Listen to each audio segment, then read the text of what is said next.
Hi friends, ನೀವು ಮನೇಲಿ ಚಪಾತಿ ರೊಟ್ಟಿನೆಲ್ಲ ಮಾಡ್ತಾ ಇರ್ತೀರಾ, ಬೇರೆ ಬೇರೆ ಥರ ಪರೋಟ ಎಲ್ಲ ಮಾಡ್ತಾ ಇರ್ತೀರಾ. ಬಟ್ ಈ ಥರ ಸಿಹಿ ಕುಂಬಳಕಾಯಿ ಅಥವಾ ಪಂಪ್ಕಿನನ್ನು ಬಳಸ್ಕೊಂಡು ಯಾವತ್ತಾದರೂ ಪರೋಟನ ಮಾಡಿದ್ದೀರಾ? ಮಾಡಿಲ್ಲ ಅಂತಂದರೆ ಮಿಸ್ ಮಾಡದೆ ಮಾಡಿ. ಹೆಲ್ತಿಗಂತೂ ತುಂಬ ಒಳ್ಳೆಯದು, ಟೇಸ್ಟಲ್ಲೂ ಕೂಡ ಬೆಸ್ಟ್ ಅಂತಲೇ ಹೇಳ್ಬೋದು. ನಾನಿಲ್ಲಿ ಒಂದು 1/4 kg ಸಿಹಿ ಕುಂಬಳಕಾಯಿನ ತೊಗೊಂಡಿದ್ದೀನಿ. ಇಂಗ್ಲೀಷಲ್ಲಿ ಪಂಪ್ಕಿನ್ ಅಂತ ಕೂಡ ಕರೀತಾರೆ. ಅದರ ಬೀಜನಲ್ಲೇ ಎತ್ತಿಟ್ಕೊಂಡಿದ್ದೀನಿ. ಇವನ್ ಬೀಜದಲ್ಲೂ ಕೂಡ ಬಿಸಾಕೋದು ಬೇಡ, ಅದು ಒಣಗಿದ ಮೇಲೆ ಅದನ್ನು ಹಾಗೆಯೇ ಹುರ್ಕೊಂಡು ತಿನ್ಬೋದು. ಹೆಲ್ತ್ ಬೆನಿಫಿಟ್ಸ್ ತುಂಬಾ ಇದೆ ಪಂಪ್ಕಿನ್ ಸೀಡ್ಸಲ್ಲಿ ಕೂಡ. ಈ ಥರ ಒಂದು 1/4 kgನ ತೊಗೊಂಡು ಅದರ ಮೇಲ್ಗಡೆ ಸಿಪ್ಪೆಯನ್ನು ತೆಳುವಾಗಿ ಎತ್ಕೊಂಡ್ಬಿಡ್ಬೇಕು. ತಗೊಂಡು ಅದನ್ನು ಸ್ವಲ್ಪ ಸಣ್ಣದಾಗಿ ಪೀಸನ್ನು ಕಟ್ ಮಾಡಿ ಇಟ್ಕೊಂಡ್ಬಿಡಿ, ಬೇಗ ಬೇಯುತ್ತೆ ಅಂಥೇಳಿ ಅಷ್ಟೇ. ಈ ಥರ ಚಿಕ್ಕ ಪೀಸ್ ಮಾಡಿಟ್ಕೊಂಡು ಒಂದು ಪಾತ್ರೆಯಲ್ಲಿ ನೀರನ್ನು ಬಿಸಿ ಮಾಡ್ಕೊಂಬಿಟ್ಟು ಒಂದು ಸ್ಟ್ಯಾಂಡ್ ಇಟ್ಬಿಟ್ಟು ಒಂದು ಪ್ಲೇಟಲ್ಲಿ ಇಟ್ರೂ ಸಾಕು. ಒಂದು 10 ನಿಮಿಷಕ್ಕೆಲ್ಲ ಬೆಂದೋಗ್ಬಿಡುತ್ತೆ, ಬೇಗ ಬೇಯುತ್ತೆ ಇದು. ಅದಾದಮೇಲೆ ನೋಡಿ, ಒಂದು 10 ನಿಮಿಷ ಆದಮೇಲೆ ಒಂದು ಚಾಕುವಿಂದ ಈ ಥರ ನೋಡಿದರೆ ಫುಲ್ ಬೆಂದಿರುತ್ತೆ. ಇಷ್ಟು ಬೆಂದರೆ ಸಾಕು, ಫುಲ್ ಬೆಂದೋಗಿದೆ ಅದು. ಈಗ ಒಂದು 10 ನಿಮಿಷ ತಣ್ಣಗಾಗಿ ಬಿಟ್ಬಿಡಿ. ಅದಾದಮೇಲೆ ಒಂದು ಬಾಣಲಿಗೆ ಹಾಕ್ಕೊಂಡು ಹಾಗೆ ಕೈಯಲ್ಲೇ ಮ್ಯಾಶ್ ಮಾಡ್ಕೊಂಬಿಡಿ. ಈಸಿಯಾಗಿ ಮ್ಯಾಶ್ ಮಾಡ್ಬೋದು, ಇಲ್ಲ ಮ್ಯಾಶರಿಂದನಾದರೂ ಕೂಡ ನೀವು ಮ್ಯಾಶ್ ಮಾಡ್ಬೋದು.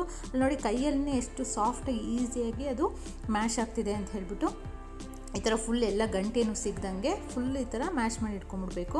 ಅದಾದಮೇಲೆ ಒಂದು ಈರುಳ್ಳಿಯನ್ನು ಫುಲ್ಲು ಸಣ್ಣಗೆ ಕಟ್ ಮಾಡಿ ಇಟ್ಕೊಂಡಿದ್ದೀನಿ.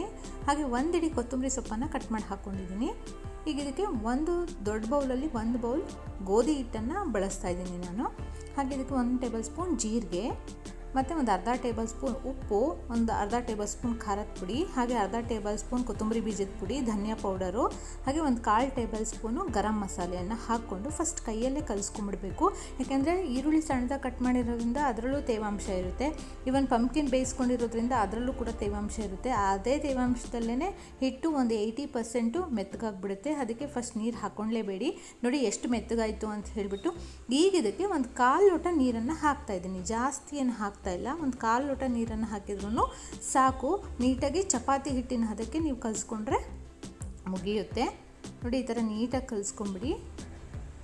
ನೋಡಿ, ಬರೀ ಜಸ್ಟ್ ಒಂದು 1/4 ಲೋಟ ನೀರು ಹಾಕಿದ್ದಷ್ಟೇ, ಅಷ್ಟಕ್ಕೇ ನೀಟಾಗಿ ಚಪಾತಿ ಹಿಟ್ಟಿನ ಹದಕ್ಕೆ ಬಂದಿದೆ. ಇನ್ಸ್ಟೆಂಟಾಗೆ ಮಾಡೋದು. ಇದನ್ನು ಏನು ಕಲಸಿ ಇಡಬೇಕು ಅಂತ ಏನೂ ಇಲ್ಲ, ತಕ್ಷಣ ಕಲಿಸ್ಕೊಂಡು ತಕ್ಷಣ ಮಾಡಿದ್ರೂ ತುಂಬ ಸಾಫ್ಟಾಗಿ ಬರುತ್ತೆ ಈ ಪರೋಟ. ಈಗ ಚಿಕ್ಕ ಉಂಡೆನ ಮಾಡಿ ಇಟ್ಕೊಂಡ್ಬಿಡೋಣ. ನಿಮ್ಗೆ ಎಷ್ಟು ದಪ್ಪ ಬೇಕಾಗುತ್ತೆ ಚಪಾತಿ, ಅಗಲ ಬೇಕಾದರೆ ಅಗಲ ಸ್ವಲ್ಪ ಜಾಸ್ತಿ ತೊಗೊಳ್ಳಿ, ಇಲ್ಲಾಂದರೆ ಕಮ್ಮಿ ತೊಗೊಳ್ಳಿ. ನಾನು ಇಷ್ಟಿಷ್ಟನ್ನು ತೊಗೊಂಡಿದ್ದೀನಿ.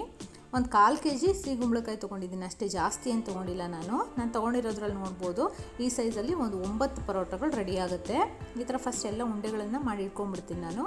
ಈಗ ಒಂದು ಮಣೆಯನ್ನು ತೊಗೊಂಡು ಅದಕ್ಕೆ ಫಸ್ಟ್ ಒಂದು ಬೌಲಲ್ಲಿ ಒಣ ಹಿಟ್ಟನ್ನು ಅದಕ್ಕೆ ಹಚ್ಕೊಂಡ್ಬಿಟ್ಟು, ನಿಮಗೆ ಸೇಮ್ ಚಪಾತಿ ಹೆಂಗೆ ಲಟ್ಟಿಸ್ತೀರಾ ಅದೇ ಥರ ನೀವು ಲಟ್ಟಿಸ್ಕೊಳ್ಬೇಕು. ತುಂಬ ಪ್ರೆಷರ್ ಹಾಕಬೇಡಿ, ಲೈಟಾಗಿಯೇ ಈ ಥರ ಲಟ್ಟಿಸ್ಕೊಳ್ಬೇಕು. ಯಾವಾಗಲೇ ಆದ್ರೂ ಅಷ್ಟೇ, ಈ ಥರ ಲೈಟಾಗಿ ಸೈಡಿಂದ ಲಟ್ಟಿಸ್ಕೊಂಬರ್ಬೇಕು. ಫಸ್ಟ್ ಮಧ್ಯೆ ಲಟ್ಟಿಸ್ಬಿಟ್ರೆ ಕಂಠ ಎಲ್ಲ ದಪ್ಪ ಆಗಿಬಿಡುತ್ತೆ.